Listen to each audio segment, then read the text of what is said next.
Today we're going to do another Rags to Rich transformation. So today what I want to share with you is time constraints and prioritizing for success. This is stuff I'm kind of having to really focus on as I'm making this journey. Part of the thing I've noticed is I've started trying to figure out how to grow my business, how to optimize, how to cause it to create more revenue, how to help more people, how to make a bigger impact. What I've discovered is there's all of these little things that exist out there that are asking for attention and asking to get done. Basically, this thing right here, this book, it's called The One Thing by Gary Keller. What he's talking about is being able to figure out this one thing, the one thing that you're going to be able to become expert at so that you can dominate. And if it's going to take you 10,000 hours to be able to develop a strong competency in any area, then the less time that you spend getting towards the 10,000 mark on little things on the outskirts that actually are not going to make a big difference, the longer it's going to take you to get to where you want to be. And so I wrote down the very first thing here is just the one thing, figuring out what the one thing is. But more importantly, by identifying the one thing, it also helps you identify the things that you're going to start saying no to. Because it's not that we're not in a target-rich environment where there's lots of opportunities to figure things out. Like, you already know that I work in the solar business. My goal is to save people money, help my clients make money, and where I really want to take them is to, I'm calling it the end game. I'm shifting how I'm calling this because the end game is where I want to take my customers to. It's the journey.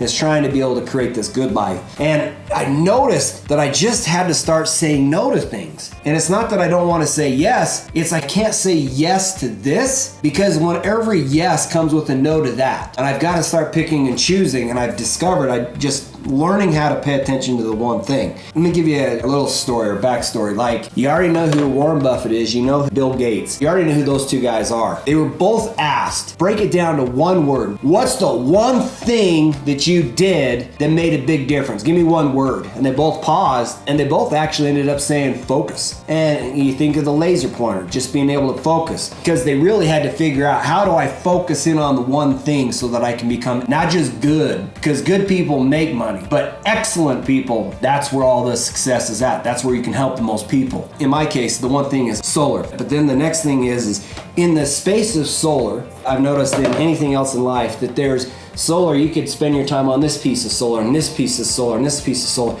Not because I can spend time on it or because I'm focusing on solar itself, is it going to cause or lead to success.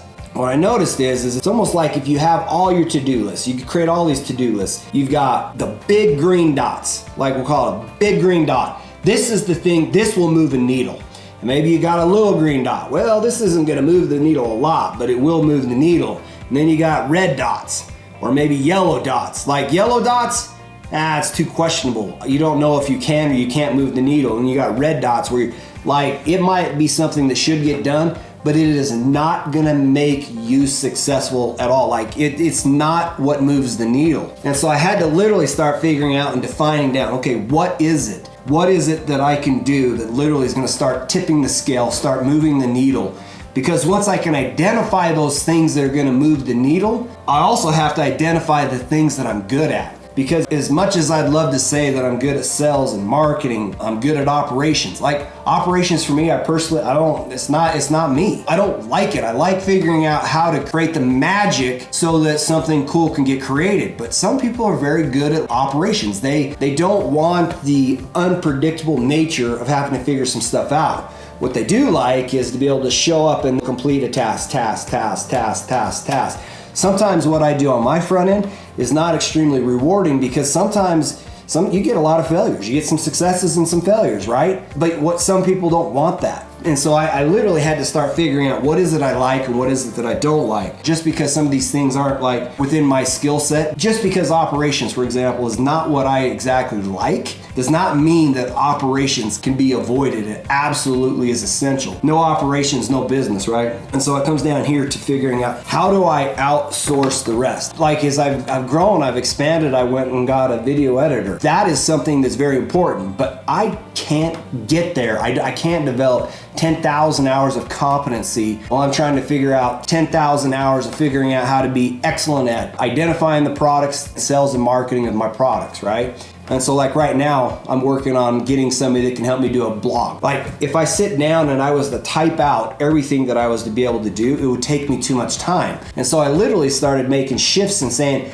how can I get this result without me actually having to be the one that does it? There's some people that can get that job done in 10 minutes when it would take me 10 hours. And so these are just simple tricks, tools, processes that I've literally started implementing, and I literally start using it because it's like out of necessity. Even if I didn't want to, it's out of necessity to be able to go to the end goal. Like my end goal is to create a tremendous lifestyle for myself and my family. But at the same time, my goal is to be able to create a tremendous value for my customers and to create a tremendous lifestyle for them and their families. But I can't do it if I get scattered all across the place. So anyway, those are my 3 secrets to being able to figure out how to start dealing with time constraints and prioritizing for success. You are welcome to go to AskSolarMike.com, so ASK. My daughter says that sounds a lot something different than ask, but it's AskSolarMike.com. You're welcome to go there to check out my stuff, check out my solar stuff. You will see that there's lots of cool things that are evolving because I'm documenting my transition. You're watching me as I build out this business to create some success. And solar is not my end game. My end game is to be able to create a tremendous lifestyle for my customers by helping them to not only save money, to be able to make money. And I'm going about that in several different ways. But the main vehicle I'm using right now is solar because it's the one thing that I am successful in converting on and helping them make money. So anyway, go to my website and I will talk to you later.